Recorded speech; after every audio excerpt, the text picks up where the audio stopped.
Why is this year's lunar eclipse called the superflower blood moon eclipse? Watch the video till the end to find out. The lunar eclipse happens when we have three objects lining up in succession. We have the sun, we have the moon, and we have the earth. But in lunar eclipses, our earth will be in the middle. A total lunar eclipse occurs when the earth comes exactly between the sun and a full moon, preventing direct sunlight from shining on to the lunar surface. The only light that gets through to the moon is first filtered by Earth's atmosphere. Now, that's where the red hue comes in. Earth's shadow isn't perfectly dark. There's a little bit of a red tinge to our shadow. And so, when the moon goes into our shadow, instead of getting completely black, it goes a very dark red. And this has been referred to throughout the millennia of human history as a blood moon. So, the question on why is the May 2022 lunar eclipse event called the superflower blood moon eclipse? Here's the explanation.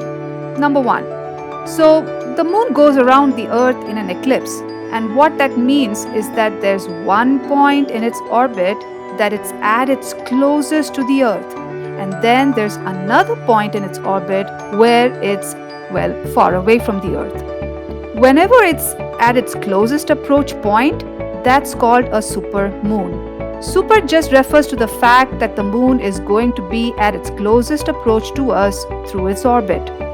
April and May is the time when flowers bloom, right?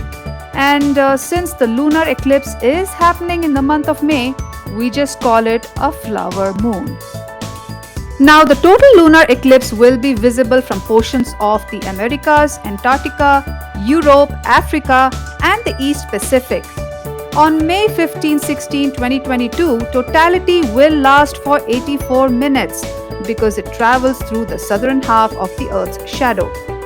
15-16 May 2022 lunar eclipse will be the first of the two lunar eclipses for this year, where the next one will take place on November 8, 2022 and will be visible at least partially from Asia, Australia, North America, parts of Northern and Eastern Europe, the Arctic, and most of South America. So, what are the safety concerns viewing the lunar eclipse? Unlike a solar eclipse, the upcoming lunar eclipse requires no special viewing equipment and is entirely safe to watch with the naked eye. Telescopes and binoculars will offer greater details of the moon, but are not really essential or required to view a lunar eclipse. If you do have them, you can use them. So enjoy this wonderful celestial phenomenon, and if you get a chance to view the eclipse, do drop in a comment in the comment section below and let me know your experience. I would love to hear from you. If you liked this video, do give a thumbs up and subscribe to my channel to stay up to date on the latest news in science.